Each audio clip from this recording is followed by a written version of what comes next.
السلام علیکم ورحمۃ اللہ تعالی وبرکاتہ۔ وعلیکم السلام الحمد للہ نحمده ونستعینه ونستغفره ونؤمن به ونتوکل علیہ ونعوذ باللہ من شرور انفسنا ومن سیئات اعمالنا من يهده اللہ فلا مضل له ومن يضلله فلا هادی له ونشهد أن لا إله إلا الله وحده لا شريك له ونشهد أن سيدنا مولانا ملجانا ماغانا محمد بارك صلوا صلاة وسلاما عليك يا رسول الله صلى الله تعالى عليه وسلم۔ أعوذ بالله من الشيطان الرجيم، بسم الله الرحمن الرحيم۔ قل إن كنتم تحبون الله فاتبعوني يحببكم الله۔ صدق اللہ العلی العظیم وصدق رسولہ النبی الامین المتین المبین الکریم۔ آئیے سب سے پہلے ہمارا اللہ کے پیغمبر صاحب انا اعطینا کالکوثر، ہم امتیوں کے رہبر، مدینے کے تاجدار، دونوں عالم کے مالک و مختار، نائب پروردگار آقا کریم علیہ الصلوۃ والتسلیم کی بارگاہ مقدسہ میں درود پاک کا ہدیہ نچھاور کریں، پڑھیں بآواز بلند اللہم صلی علی سیدنا شفیعنا حبیبنا مولانا محمد بارک صلو صلاۃ و سلام علیک یا رسول اللہ صلی اللہ تعالی علیہ وسلم۔ طریق مصطفیٰ کو چھوڑنا ہے وجہ بربادی، طریق مصطفیٰ کو چھوڑنا ہے وجہ بربادی، طریق مصطفیٰ کو چھوڑنا ہے وجہ بربادی، اسی سے قوم دنیا میں ہوئی بے اقتدار اپنی، ہمیں کرنی ہے شہنشاہ بطحا کی رضا جوئی، وہ اپنے ہو گئے تو رحمت پروردگار اپنی، ہمیں کرنی ہے شہنشاہ بطحا کی رضا جوئی، وہ اپنے ہو گئے تو رحمت پروردگار اپنی۔ محترم حضرات، بڑے خوش نصیب ہیں آپ، قابل مبارکباد ہیں۔ اسٹیج پر جلوہ افروز علماء ذوی الاحترام، نگاہوں کے سامنے معزز محترم سامعین کرام، پردے کے پیچھے سننے والی ہماری مائیں بہنیں اور خواتین اسلام، میں ایک مرتبہ پھر آپ کے ساتھ محبتوں سے میں سلام کرتا ہوں اور آپ محبتوں سے جواب دیں۔ السلام علیکم ورحمۃ اللہ تعالی وبرکاتہ۔ محترم حضرات، آج کی یہ محفل آپ تمامی حضرات نے جشن عید میلاد النبی صلی اللہ تعالی علیہ وسلم کے نام سے انعقاد کیا ہے۔ یہ جشن عید میلاد النبی صلی اللہ تعالی علیہ وسلم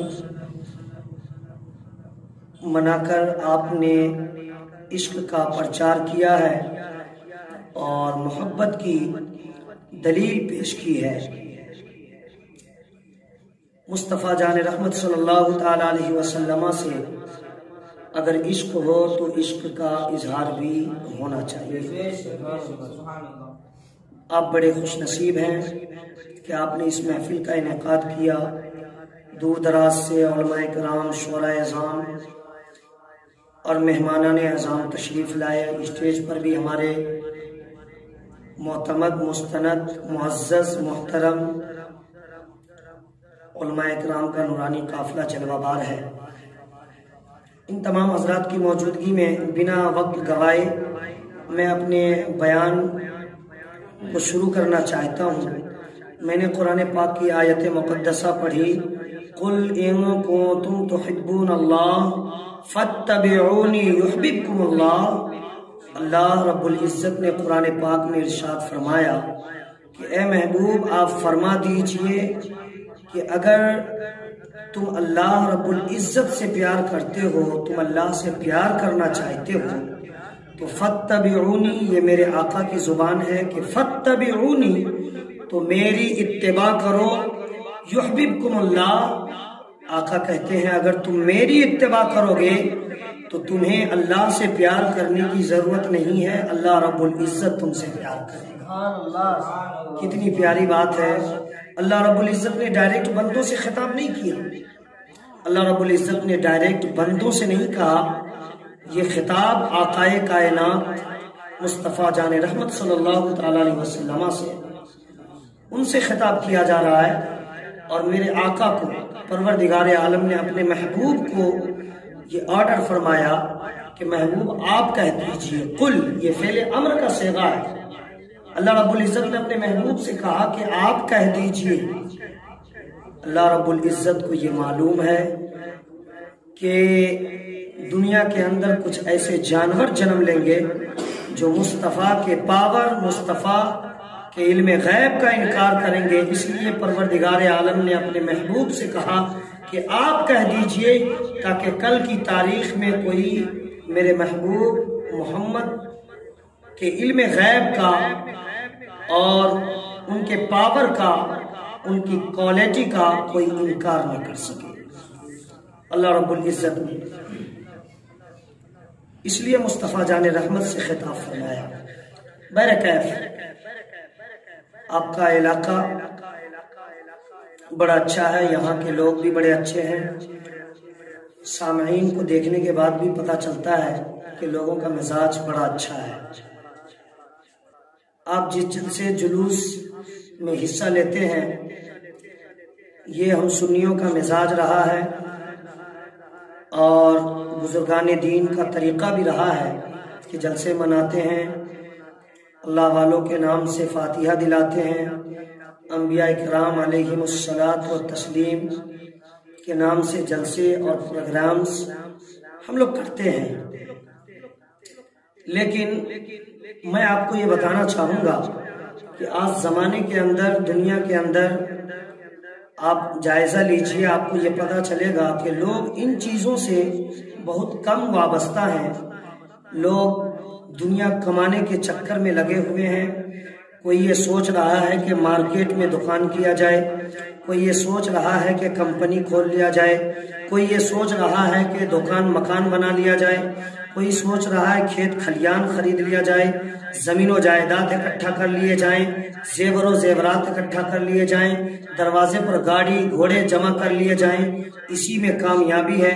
اگر میں آپ سے یہ کہوں کہ فلاں کے پاس دکان ہے وہ کامیاب ہے، فلاں کے پاس گاڑی ہے وہ کامیاب ہے، فلاں کے پاس بلڈنگ ہے وہ کامیاب ہے، فلاں کے پاس محل ہے وہ کامیاب ہے، فلاں کے پاس عمارت ہے وہ کامیاب ہے، فلاں نے کھیت کھلیان کا انتظام کر لیا ہے وہ کامیاب ہے، فلاں کے پاس دکان مکان ہے وہ کامیاب ہے، فلاں بہت زیادہ ترقی کر چکا ہے وہ کامیاب ہے، فلاں اپنے وقت کا بادشاہ ہے وہ کامیاب ہے، فلاں اپنے وقت کا نیتا ہے کامیاب ہے، فلاں اپنے وقت کا لیڈر بن چکا ہے وہ کامیاب ہے، فلاں اپنے وقت کے تخت و تاج کا مالک ہے وہ کامیاب ہے۔ آپ کہو گے حضرت آپ کس بنا پر کہہ رہے ہیں کہ اس کے پاس دولت ہے وہ کامیاب ہے، اس کے پاس مکان ہے وہ کامیاب ہے، اس کے پاس دکان ہے وہ کامیاب ہے، اس کے پاس گاڑی گھوڑے ہیں وہ کامیاب ہے، اس کے پاس زمین و جائیداد ہے وہ کامیاب ہے؟ میں کہوں گا اس نے دکان بنایا اسی لیے کامیاب ہے، اس نے مکان بنایا اسی لیے کامیاب ہے، زمانے میں وہ دولت مند کہلا رہا ہے وہ کامیاب ہے۔ آپ کہیں گے دکان مکان کاروبار بزنس کمپنی پلازا زمین و جائیداد گاڑی گھوڑے زیور و زیورات ہونے سے اگر کوئی کامیاب ہو جاتا ہے تو اپنے وقت کا نمرود کیوں نہیں کامیاب ہوا، اپنے وقت کا شداد کیوں نہیں کامیاب ہوا، اپنے وقت کا قارون کامیاب کیوں نہیں ہوا؟ لیکن میں آپ کو یہ بتانا چاہوں گا، یہ میں نے دنیاوی اعتبار سے کہا ہے، اگر یہ کہوں تو یہ باتیں سچی بھی ہو سکتی ہیں، یہ باتیں جھوٹی بھی ہو سکتی ہیں، اسے غلط بھی ثابت کیا جا سکتا ہے۔ یعنی اگر کامیاب ہے بھی تو دنیاوی اعتبار سے کامیاب ہے، کل بروز محشر اسے کامیابی ملے گی یا نہیں، مصطفیٰ جان رحمت کی شفاعت ملے گا یہ نہیں ملے گی یا نہیں، اس کی کوئی گارنٹی نہیں ہے اور اس کا کوئی بھروسہ نہیں ہے۔ لیکن آئیے، آپ کتنے خوش نصیب ہو، آپ کتنے قسمت والے ہو، آپ کتنے بڑے مقدر والے ہو، آپ کا نصیبہ کتنا بیدار ہو چکا ہے کہ آپ پانچوں وقت نماز بھی پڑھتے ہو، آپ جلسہ بھی کرتے ہو، آپ نبی کو یاد بھی کرتے ہو، آپ مصطفیٰ جان رحمت کے دیوانے بھی ہو، آپ اپنے آپ کو غلام بھی بتاتے ہو، آپ مصطفیٰ کی نوکری کا دعویٰ بھی کرتے ہو اور سچے نوکر ہونے کا دم بھی بھرتے ہو۔ بتائیے، میں آپ سے یہ کہنا چاہوں گا کہ اگر کسی دنیا دار کے بارے میں نے کہا تو آپ نے کہا وہ کامیاب کیسے ہے؟ میرا کہنا ہوگا وہ دنیاوی اعتبار سے کامیاب ہے، لیکن اسے جھوٹا بھی ثابت کیا جا سکتا ہے۔ البتہ وہ دنیاوی اعتبار سے کامیاب ہو بھی جائے، کل میدان محشر میں کامیاب ہوگا یا نہیں اس کا کوئی بھروسہ نہیں۔ لیکن آپ اپنے قسمت پہ، آپ اپنے نصیبے پہ قربان جاؤ اور ناز کرو، فخر کرو کہ آپ کا نصیبہ کتنا بیدار ہو چکا ہے، آپ کے مقدر کتنے جگمگا اٹھے ہیں، آپ نے سجدہ کیا۔ میرے گارنٹی ہے، میں چیلنج کے ساتھ کہتا ہوں کہ آپ کامیاب ہو۔ آپ نے روزہ رکھا، آپ کامیاب ہو۔ آپ نے سجدہ کیا، آپ کامیاب ہو۔ آپ نے رکوع کیے، آپ کامیاب ہو۔ آپ نے دین کی خدمت کی، آپ کامیاب ہو۔ آپ نے شریعت کا پرچار کیا، آپ کامیاب ہو۔ آپ نے مذہب اسلام کی نشر و اشاعت کی، آپ کامیاب ہو۔ آپ نے مذہب اہل سنت کا ایڈورٹائز کیا، آپ کامیاب ہو۔ آپ کہیں گے آپ کے پاس اس کی کیا دلیل ہے؟ ہاں میں بنا دلیل کے بات نہیں کرتا۔ آئیے اللہ رب العزت نے قرآن پاک میں کیا ارشاد فرمایا؟ تو قرآن کے پہلی سورت ہے سورہ بقرہ، اسی میں اللہ رب العزت ارشاد فرماتا ہے الذین یؤمنون بالغیب ویقیمون الصلاۃ ومما رزقناہم ينفقون۔ اللہ کریم ارشاد فرماتا ہے کہ جو ایمان لائے غیب کی باتوں پر اور انہیں جو اللہ رب العزت نے دیا ہے ان میں سے جنہوں نے خرچ کیا، آگے اللہ رب العزت ارشاد فرماتا ہے الذین یؤمنون بالغیب ویقیمون الصلاۃ ومما رزقناہم ينفقون والذین یؤمنون بما انزل الیک وما انزل من قبلک وبالآخرۃ هم یوقنون۔ اللہ کریم اور آگے بڑھ کر ارشاد فرماتا ہے اولئک علی ھدی من ربہم واولئک هم المفلحون۔ اگر کوئی دکاندار ہے آپ کہیں گے کامیاب ہے، اگر کوئی دولت مند ہے آپ کہیں گے کامیاب ہے، اگر کوئی بلڈنگ والا ہے، مکان والا ہے، کوٹھے والا ہے، عمارت والا ہے، گاڑی گھوڑے والا ہے، آپ کہیں گے کامیاب ہے۔ دنیا کے لوگ اسے غلط بھی ثابت کر سکتے ہیں، اور اگر وہ کامیاب ہو بھی جائے تو دنیاوی اعتبار سے کامیاب ہو سکتا ہے۔ اللہ راضی ہے یا نہیں اس کا کوئی بھروسہ نہیں، مصطفیٰ خوش ہے یا نہیں اس کا کوئی بھروسہ نہیں، اس کی کوئی گارنٹی نہیں۔ لیکن جو ہی آپ نے سجدہ کیا، جو ہی آپ نے رب کے نام پہ خرچ کیا، اللہ کریم ارشاد فرماتا ہے اولئک علی ھدی من ربہم واولئک هم المفلحون۔ یہی وہ لوگ ہیں جو ہدایت یافتہ ہیں، اور یہی وہ لوگ ہیں جو کامیاب ہیں۔ نعرہ رسالت، یا غوث، جشن عید میلاد النبی، نعرہ تکبیر۔ تو محترم حضرات میں آپ سے یہ کہنا چاہوں گا، میں نے آپ کے سامنے قرآن مقدسہ کی آیت پڑھی، آپ کو پتہ چل ہی گیا ہوگا کہ کامیاب کون ہے اور کامیاب کس اعتبار سے ہوتا ہے۔ آپ اپنے نصیبے پہ جتنا بھی ناز کرو کم ہے۔ آپ نے مصطفیٰ کے نام کی محفل سجائی ہے، آپ اپنے آپ کو آقا کا دیوانہ کہتے ہو، مصطفیٰ کے غلام کہتے ہو، آقا کے نوکر کہتے ہو، لیکن سنیے یاد رکھیے گا مصطفیٰ کی نوکری بہت بڑی بات ہے، آقا کی نوکری بہت بڑی بات ہے۔ مصطفیٰ کا جو غلام ہو جاتا ہے وہ دنیا میں بھی کامیاب ہو جاتا ہے، وہ کل قیامت کے میدان میں بھی کامیاب ہو جاتا ہے۔ مصطفیٰ کی نوکری جسے مل گئی، جو مصطفیٰ کا نوکر ہو گیا، جو مصطفیٰ کا غلام ہو گیا، جو مصطفیٰ کا دیوانہ ہو گیا، جو آقا کا شیدائی ہو گیا، جو آقا کا چاہنے والا ہو گیا، جو آقا کے بتائے ہوئے راستے پہ چلنے والا ہو گیا، وہ دنیا میں بھی کامیاب ہے، کل قیامت کے میدان میں بھی کامیاب ہے۔ میں آپ سے یہ کہنا چاہوں گا، اللہ رب العزت نے قرآن پاک میں کیا ارشاد فرمایا؟ قل ان کنتم تحبون اللہ فاتبعونی یحببکم اللہ۔ میں نے کامیابی کے حوالے سے بات چیت کی، جملہ معترضہ کے طور پر یہ باتیں آ گئی تھی۔ آئیے ذرا میں ٹاپک کی طرف آتا ہوں۔ اب میں آپ سے یہ کہنا چاہوں گا کہ اللہ رب العزت نے قرآن پاک میں ارشاد فرمایا قل ان کنتم تحبون اللہ فاتبعونی یحببکم اللہ ویغفر لکم ذنوبکم واللہ غفور رحیم۔ اللہ کریم ارشاد فرماتا ہے اے محبوب آپ کہہ دیجئے کہ جو اللہ سے پیار کرنا چاہتے ہیں فاتبعونی، آقا کہتے ہیں تو میرے بتائے ہوئے راستے پر چلو، میری اتباع کرو، میرے فرما بردار ہو جاؤ، میرے بتائے ہوئے راستے پر چلو، یحببکم اللہ، اللہ تم سے پیار کرے گا، تمہارے گناہوں کو بخش دے گا، اور اللہ رب العزت بخشنے والا ہے، مہربان ہے۔ یہ اللہ رب العزت کا کہنا ہے۔ دوسری جگہ قرآن پاک میں اللہ کریم ارشاد فرماتا ہے قل اطیعوا اللہ واطیعوا الرسول۔ اے محبوب آپ کہہ دیجئے کہ جو اللہ کی اطاعت کرنا چاہتے ہیں وہ مصطفیٰ کی اطاعت کریں، اللہ کی اطاعت کرو، مصطفیٰ کی اطاعت کرو۔ اس کا مطلب کیا ہوتا ہے؟ حقیقت میں مصطفیٰ کے راستے پہ چلنا، اللہ کے بتائے ہوئے راستے پہ چلنا ہے، مصطفیٰ کی پیروی کرنا، اللہ رب العزت کے بتائے احکام کے مطابق زندگی گزارنا ہے، مصطفیٰ کی زندگی کو اپنی زندگی میں داخل کر لینا، اسی کا نام تو اسوہ حسنہ ہے۔ اس سے اچھی زندگی کیا مل سکتی ہے؟ اس سے اچھی زندگی کیا حاصل ہو سکتی ہے؟ اللہ رب العزت نے اسے اسوہ حسنہ قرار دیا ہے۔ آقا مصطفیٰ کا پیار پانا، مصطفیٰ کا غلام بننا یہ کوئی عام بات نہیں ہے۔ مصطفیٰ کا کوئی غلام ایسے ہی نہیں ہوتا۔ جب مدینے کے تاجدار کا کرم ہوتا ہے، مصطفیٰ جان رحمت کی نظر عنایت ہوتی ہے، جب مصطفیٰ اپنی اپنا نگاہ کرم فرما دیتے ہیں، تب انسان مصطفیٰ کا غلام ہوتا ہے، تب آدمی مصطفیٰ کا نوکر ہوتا ہے، تب آدمی مصطفیٰ کا چاہنے والا ہوتا ہے، تب آدمی مصطفیٰ کا دیوانہ ہوتا ہے، تب آدمی مصطفیٰ کا شیدائی ہوتا ہے۔ یوں ہی نہیں ہو جاتا۔ اس لیے میں آپ سے یہ کہنا چاہوں گا کہ اگر آپ کو مصطفیٰ کی غلامی ملی ہے، آپ بڑے خوش نصیب ہو، آپ بڑے قسمت والے ہو۔ آپ اپنے نصیبے پہ جتنا بھی ناز کرے کم ہے۔ مصطفیٰ کی غلامی کا اگر دم دھرتے ہو تو صرف نام کا جلسہ مت کرنا، نام کا جلوس مت نکالنا، نام کے لیے پروگرامز مت کرنا، نام کا دیوانہ مت بننا، بن کے نماز کا پابند رہنا، شریعت کا پابند رہنا۔ روزہ کا مہینہ آئے تو رمضان کا مہینہ آئے تو روزہ رکھنے کی کوشش کرنا۔ حج کے لیے اللہ رب العزت نے اگر وسعت دی ہے تو حج کے لیے جانا، اور جب تمہیں کوئی ننگا مل جائے اسے کپڑا پہنانا، کوئی بھوکا مل جائے اسے کھانا کھلانا۔ اب اسی کا نام تو مصطفیٰ کی محبت ہے۔ مصطفیٰ کی محبت کا مطلب کیا ہے؟ صرف کہہ دیا زبان سے کہ میں نے کلمہ پڑھا اور میں مصطفیٰ کا غلام ہوں، مصطفیٰ کا شیدائی ہوں، مصطفیٰ کا چاہنے والا ہوں، ایسا نہیں ہوتا۔ حقیقت میں مصطفیٰ کے شیدائی ہونے کا مطلب ہی یہی ہے کہ مصطفیٰ نے جو راستہ دیا ہے، مصطفیٰ نے جو طریقہ بتایا ہے، مصطفیٰ نے جو شریعت دی ہے، اسی طریقے کے مطابق زندگی گزارا جائے۔ اسی طرح سے اگر کوئی مصطفیٰ کے راستے پہ مکمل اپنی زندگی گزار دیتا ہے تو حقیقت میں وہی مصطفیٰ کا غلام ہوتا ہے۔ اور میں آپ کو ایک بڑی قیمتی بات کہنا چاہوں گا، مصطفیٰ کی محبت کو دل میں بسا لینا یہی اصل ایمان ہے، یہی بنیادی ایمان ہے۔ حضرت میں آپ کو بتا رہا ہوں، مصطفیٰ کی محبت کو دل میں جگہ دینا یہی اصل ایمان اور بنیاد ایمان ہے۔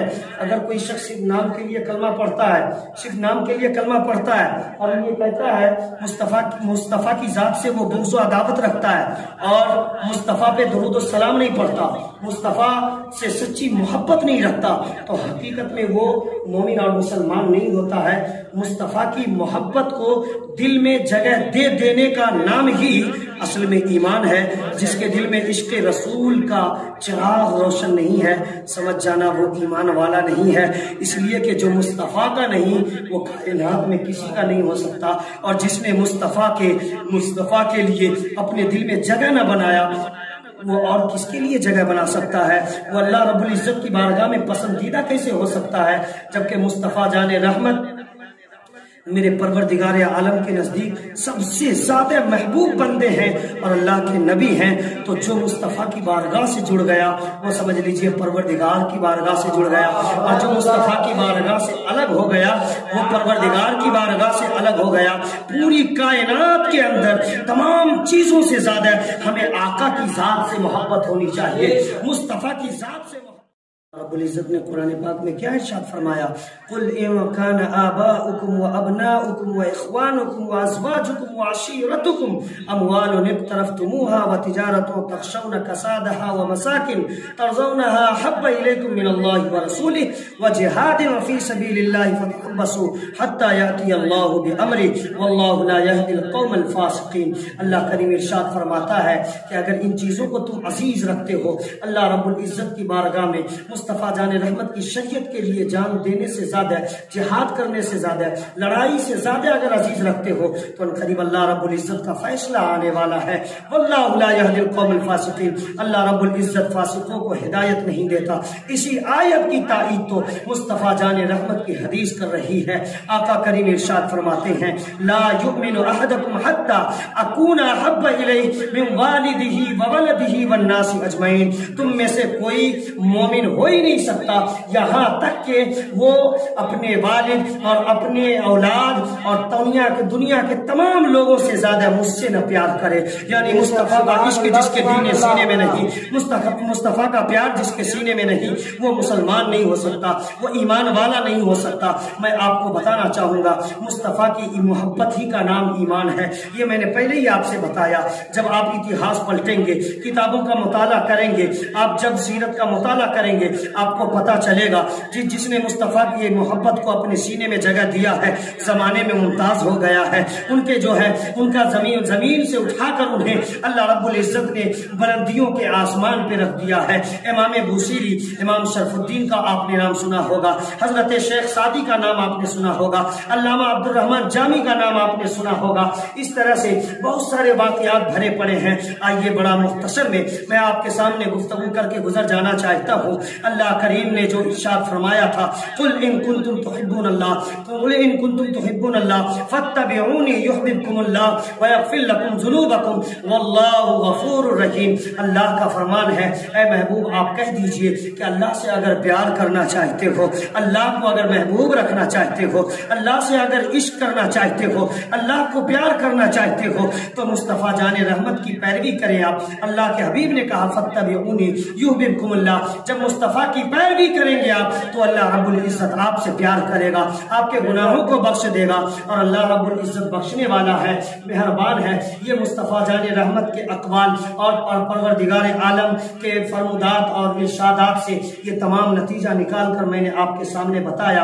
اور جو ہے یہ محبت, آقا کی محبت, یہ جو ہے جذباتی محبت نہیں ہونی چاہیے جو دنیاوی چیزوں سے یا دنیاوی اشیاء سے لوگ محبت کرتے ہیں, بلکہ اصولی محبت ہونی چاہیے اور جو ہے عقلی محبت ہونی چاہیے کہ صرف مصطفیٰ کی ذات سے محبت کر کے ان کے نام کا نعرہ نہ لگائیں گے, ان کے نام سے جھنڈے نہ لگائیں گے, ان کے نام سے صرف جلوس نہ نکالیں گے, بلکہ مصطفیٰ سے محبت کا مطلب یہ ہے کہ مصطفیٰ کی شریعت پہ جان دینا پڑے تو جان دیں گے, مصطفیٰ کی شریعت پہ چلیں گے, مصطفیٰ کی شریعت پہ چلتے ہوئے نماز پڑھیں گے, رکوع کریں گے, تحیات میں بیٹھیں گے, اور جو ہے سجدے کریں گے, اور جو ہے رمضان کا روزہ رکھیں گے, دین کا پرچار کریں گے, دین کی خدمت کریں گے, دین کی نشر و اشاعت کریں گے, شریعت کا ایڈورٹائز کریں گے, دین کا کام کریں گے. اگر یہ تمام محبتیں آپ کے سینے میں جاگوزی ہو جائے تب سمجھنا کہ یہ صرف جذباتی محبت نہیں ہے, یہ عقلی محبت بھی ہے, اور یہی اسی کا نام اصولی محبت بھی ہے کہ ضرورت پڑے تو مصطفیٰ کی شریعت پہ کے لیے قربان ہو جاؤ.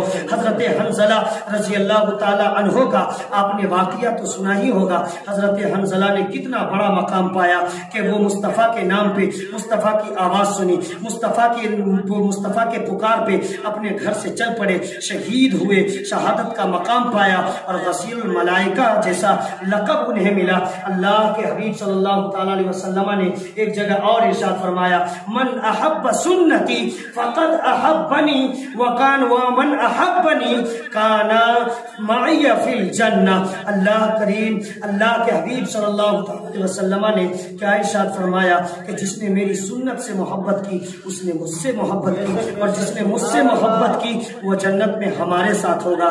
یعنی من احبنی ومن سنتی, یعنی اللہ کے حبیب صلی اللہ تعالی علیہ وسلم کا فرمان کہ جو مجھ سے پیار کرے گا, جس نے مجھ سے پیار کیا, جو میری سنت سے پیار کیا اس نے مجھ سے پیار کیا, اور جس نے مجھ سے پیار کیا میرے ساتھ جنت الفردوس میں ہوگا. کتنا بڑا انعام دے رہے ہیں میرے آقا.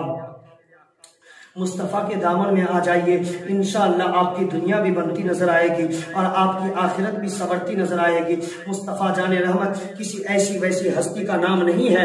مصطفیٰ مدینے میں ہے, لیکن ہمارا ایمان و عقیدہ بولتا ہے کہ وہ مدینے میں رہ کر ہمیں ملاحظہ فرما رہے ہیں. مفتی بحر العلوم نے یہ فتاویٰ اپنی کتاب میں درج بھی کیا ہے کہ جو مدینے میں مصطفیٰ ہیں, مدینے میں آرام فرما رہے ہیں, لیکن ہم سنیوں کا عقیدہ ہے کہ وہ مدینے سے ہمیں ملاحظہ بھی فرمایا کرتے ہیں, وہ مدینے سے ہمیں ملاحظہ بھی فرمایا کرتے ہیں. میرے آقا کریم علیہ الصلوۃ والتسلیم نے کیا ارشاد فرمایا, من احب سنتی فقد احبنی ومن احبنی کان معی فی الجنہ. یعنی جس نے میری سنت سے محبت کیا اس نے مجھ سے پیار کیا, اور جس نے مجھ سے پیار کیا وہ میرے ساتھ جنت الفردوس میں ہوگا. کتنا بڑا انعام چاہیے.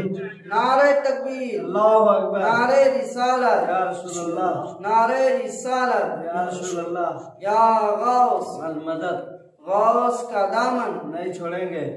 نعرہ تکبیر, اللہ اکبر. میرے پیارے سنی مسلمان بھائیوں, ذرا اپنے ذہن کو قریب کرو. میں باتیں بڑی پیاری کرنے لگا ہوں. اللہ کے حبیب کی محفل میں بیٹھے ہو. حضرت امام بوصیری, حضرت امام شرف الدین بوصیری کو کون نہیں جانتا. انہوں نے دنیا کے اندر آنے کے بعد اتنے سارے اشعار اور کلام لکھے, غزلیہ اشعار لکھے, نظم بھی لکھے, اپنے وقت کے بادشاہوں کی بھی تعریفوں کے پل انہوں نے باندھے.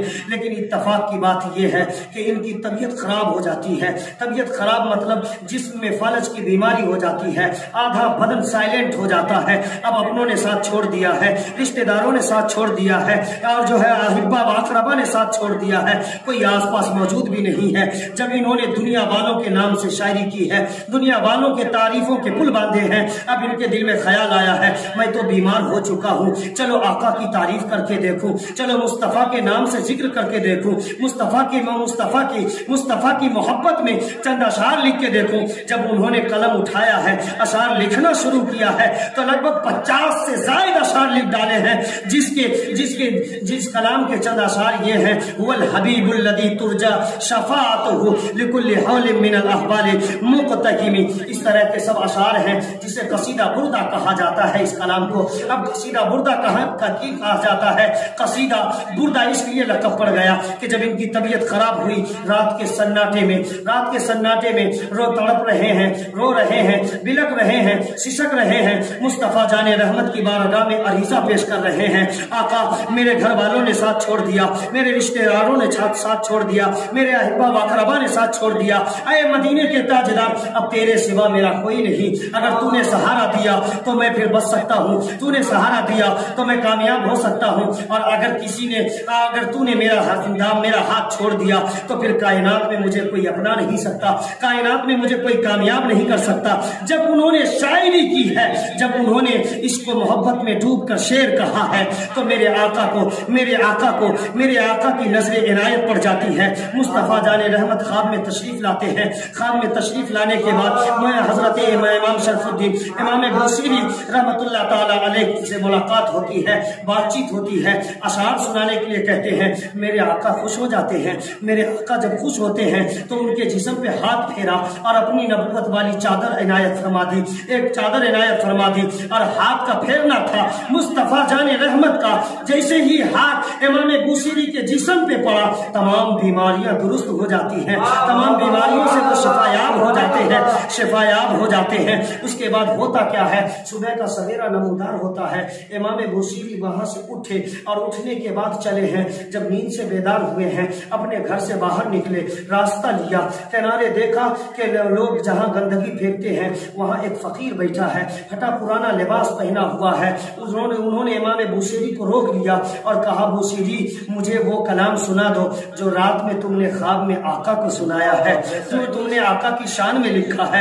امام بوصیری نے کہا کہ میں نے تو اس کلام کو کسی کو سنایا نہیں, تو کیسے جان گیا کہ میں نے کلام لکھا ہے؟ اب وہ کہتا ہے کہ رات میں خواب میں جو آقا کو سنا رہے تھے. اب امام بوصیری اور بھی حیران ہوئے کہ یہ بات تو کسی کو معلوم نہیں, میں نے کسی کے پاس چرچا نہیں کیا, میں نے کسی کے پاس اس کا ذکر نہ چھیڑا ہے, تمہیں معلوم کیسے ہو گیا؟ تب وہ گندگی میں پڑا ہوا فقیر کہتا ہے کہ امام بوصیری, رات کے سناٹے میں خواب میں مصطفیٰ پیغمبر آئے تھے, آپ نے جو کلام سنایا ہے, آپ سنا رہے تھے, مصطفیٰ سن رہے تھے, مصطفیٰ مسکرا رہے تھے, آپ دونوں ہم کلام ہو رہے تھے, میں دور ہی سے بیٹھے کھڑے ادب کے ساتھ آپ دونوں کا یہ نظارہ ملاحظہ کر رہا. سبحان اللہ, نعرہ تکبیر, نعرہ رسالت, یا رسول اللہ, یا غوث المدد, حضور مجاہدین ملت, نعرہ تکبیر. کہ مصطفیٰ جان رحمت کی محفل آپ نے سجائی ہے, مصطفیٰ جان رحمت کا ذکر آپ نے کیا ہے.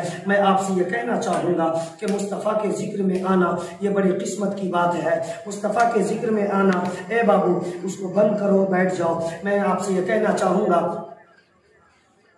کہ مصطفیٰ کے ذکر میں آنا یہ بھی کم بڑی بات نہیں ہے. مصطفیٰ کا عشق پانا یہ بھی کم بڑی بات نہیں ہے. جب کسی کو مصطفیٰ سے پیار ہو جاتا ہے, جب کسی کو مصطفیٰ سے عشق ہو جاتا ہے, جب کسی کے دل میں مصطفیٰ کی محبت بیٹھ جاتی ہے تو اس کا دل مدینہ ہو جایا کرتا ہے, اس کا دل مدینہ ہو جایا کرتا ہے. میں آپ کو بتانا چاہوں گا پیارے سنی مسلمان بھائیوں, آدمی حج کے لیے جاتا ہے. اب حج کے لیے جاتا ہے تو کعبے کا طواف کرتا ہے, اور جب حج کے لیے جاتا ہے تو گنبد خضرا کے پاس بھی جاتا ہے، آپ کہیں گے حج کے لیے جانا یہ بڑی کامیابی ہے، حج کی سعادت سب کو نہیں ملتی، جس کے سینے میں مصطفیٰ کی محبت ہوتی ہے مدینے کے تاجدار اسی کو بلاتے ہیں، جس کے سینے میں آقا کا پیار ہوتا ہے آقا اسی کو مدینے بلا کر نواز دیا کرتے ہیں۔ لیکن میں آپ سے یہ کہنا چاہوں گا، جہاں تک مدینے کی بات ہے، مصطفیٰ کی محبت کو اپنے سینے میں بسا لو۔ اگر آپ کے پاس دولت نہیں ہے، آپ کے پاس زمین و جائیداد نہیں ہے، آپ کے پاس اگر استطاعت نہیں ہے،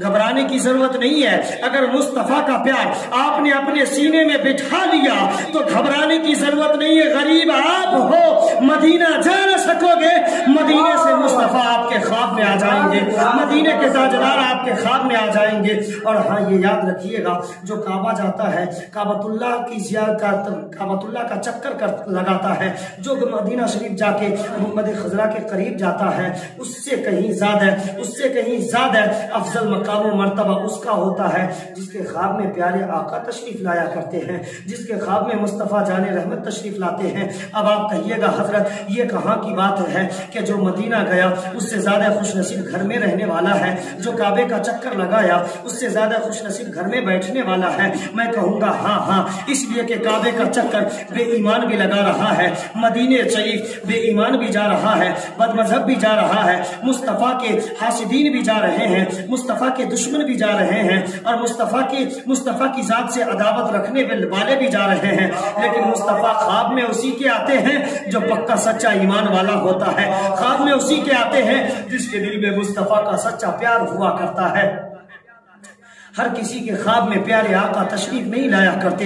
یوں تو مدینہ شریف کے حوالے سے میرے آقا کریم علیہ الصلوۃ والتسلیم نے ارشاد فرمایا، من زار قبری وجبت لہ شفاعتی، کہ جس نے میری قبر کی زیارت کی اس پر میری شفاعت واجب ہو گئی۔ اب پتہ کیا چلا، جو مدینہ شریف گیا ہے، جس نے مدینہ شریف کی حاضری، جسے مدینہ شریف کی حاضری ملی ہے، وہ جسے مدینہ شریف کی حاضری ملی ہے، اب اس کے لیے مصطفیٰ کی ذات پر واجب ہے کہ وہ جو ہے مصطفیٰ جان رحمت انہیں بخشش کا پروانہ دلائیں اور ساتھ میں جنت الفردوس لے کے جائیں۔ یہ میرے آقا کا خود فرمان ہے۔ لیکن یاد رکھیے گا اگر آپ نے یہ سوال پیدا کیا کہ حضرت آپ کا یہ کہنا ہے، حضرت آپ نے کہا ہے، آپ کا یہ کہنا ہے کہ خوش نصیب وہ ہے جس کے خواب میں آقا آئے، خوش نصیب وہ ہے جس کے خواب میں مصطفیٰ جان رحمت کی جنہیں خواب میں زیارت ہو جائے۔ مدینہ جاتا ہے بد مذہب بھی، کعبہ کا طواف کرتا ہے بد مذہب بھی، سنگ اسود کو بوسہ دیتا ہے بد مذہب بھی، اور جو ہے میدان مینا میں قربانی پیش کرتا ہے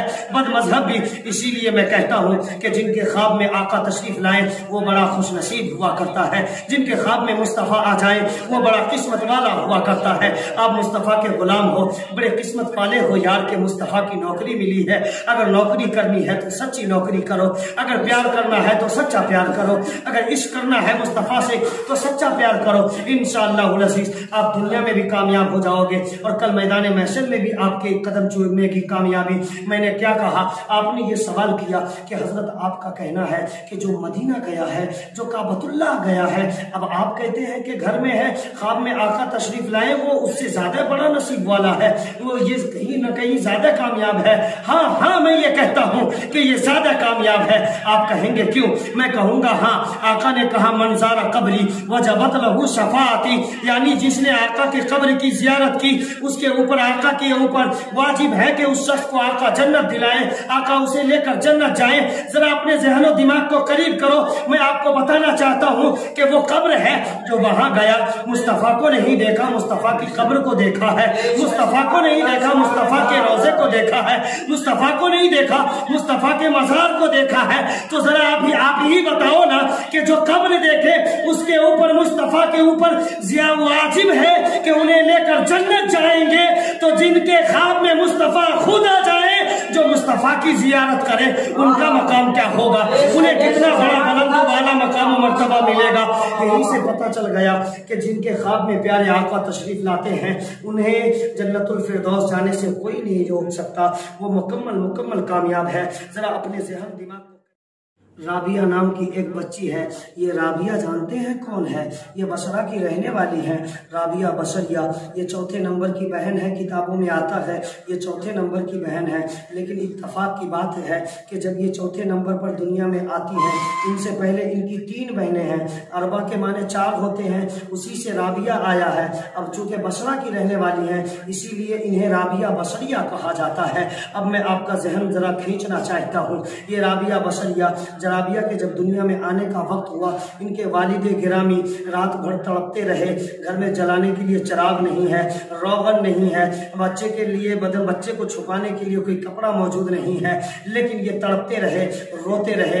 رابعہ بصریہ کی ولادت ہو جاتی ہے، لیکن ان کے ابا جان جو ہیں بڑے نیکوکار ہیں، عبادت گزار ہیں. ان کا نام بھی ابراہیم ہے. اس سے پہلے میں نے آپ کو کیا کہا؟ حضرت ابراہیم بن ادہم جو بلخ کے رہنے والے ہیں، یہ بلخ کے بادشاہ ہیں حضرت ابراہیم بن ادہم. ان دونوں واقعہ کو ذرا اٹیچ کر کے سنیے گا، انشاءاللہ آپ کو باتیں سمجھ میں آئیں گی. یہ حضرت ابراہیم بن ادہم یہ بلخ کے بادشاہ ہیں، تخت و تاج کے مالک ہیں. بادشاہت ہے ان کی، حکومت ہے ان کی، تخت و تاج کے بادشاہ ہیں، یہ مالک ہیں. اب یہ جب تخت و تاج کے مالک ہیں، اپنے وزیروں کو حکم دیا کہ مارکیٹ سے ایک نوکر لایا جائے خرید کے. جب مارکیٹ سے ایک نوکر لایا گیا خرید کے، مارکیٹ سے ایک نوکر لایا گیا، ان کی بارگاہ میں کھڑا ہے نوکر.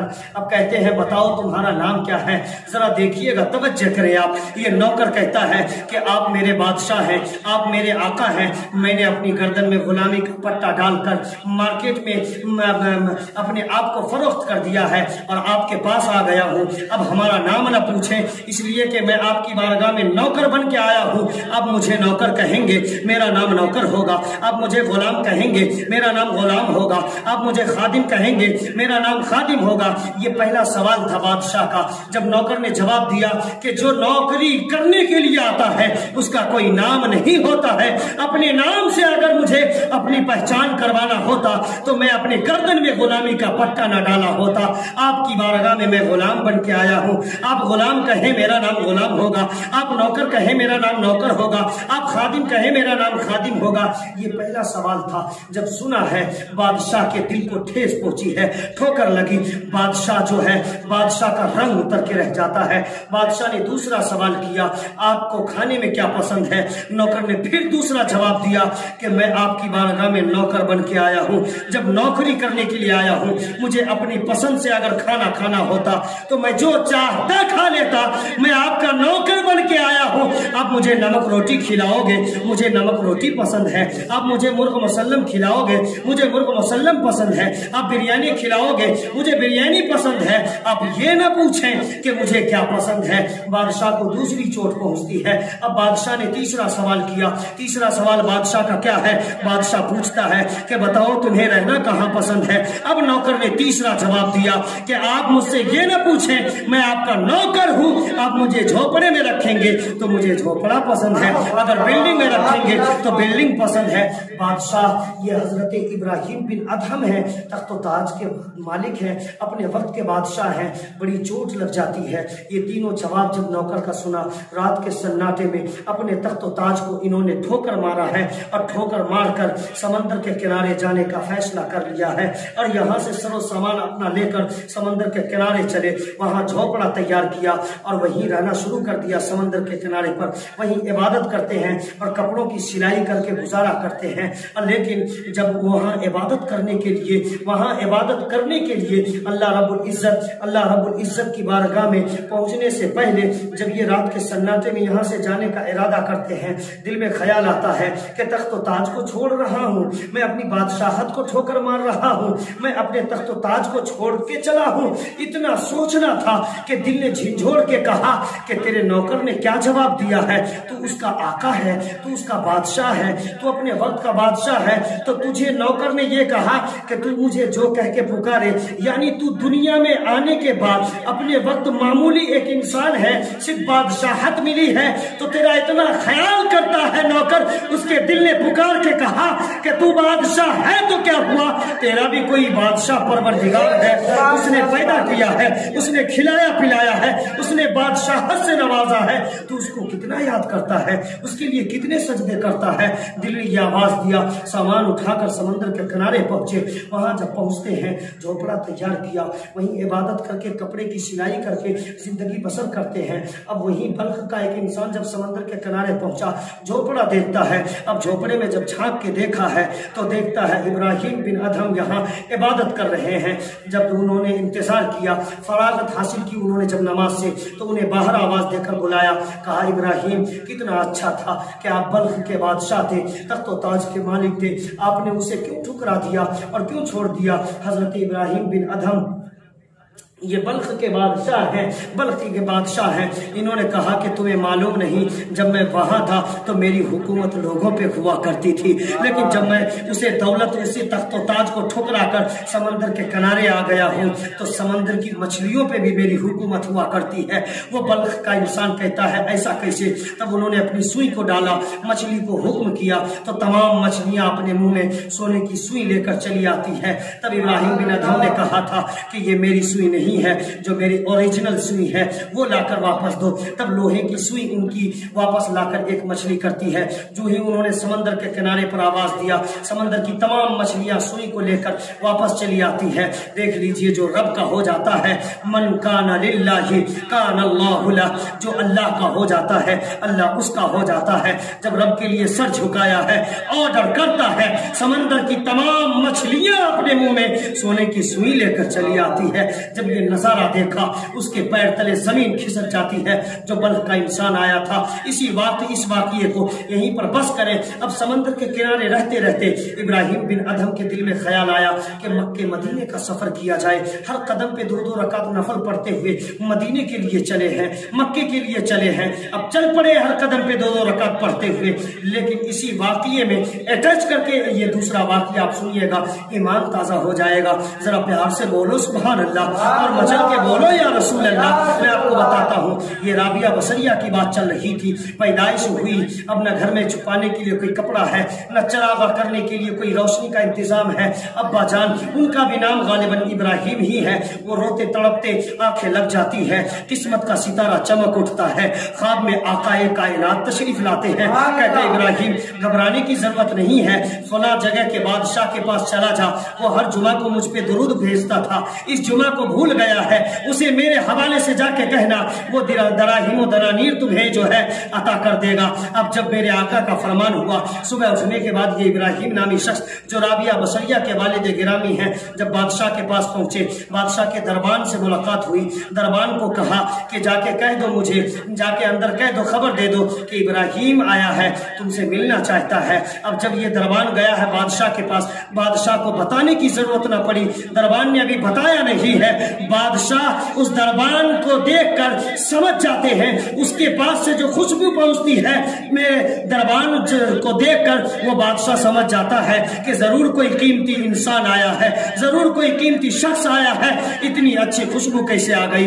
پوچھا دربان دروازے پر کون ہے؟ تو وہ دربان بتاتا ہے کہ آنے والا بڑا قیمتی انسان ہے، وہ آپ سے ملنا چاہتا ہے۔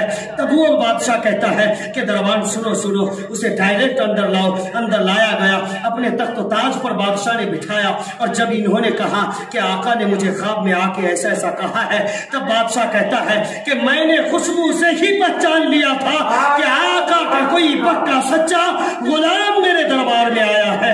اب تم 1000 اور جو ہے 2000 درہم کی بات مت کرو، لے جاؤ، بے تحاشا انعام و اکرام سے نوازا۔ یہ تمام ختم ہو جانے کے بعد اب جو ہے 10 سالی کا زمانہ آ جاتا ہے۔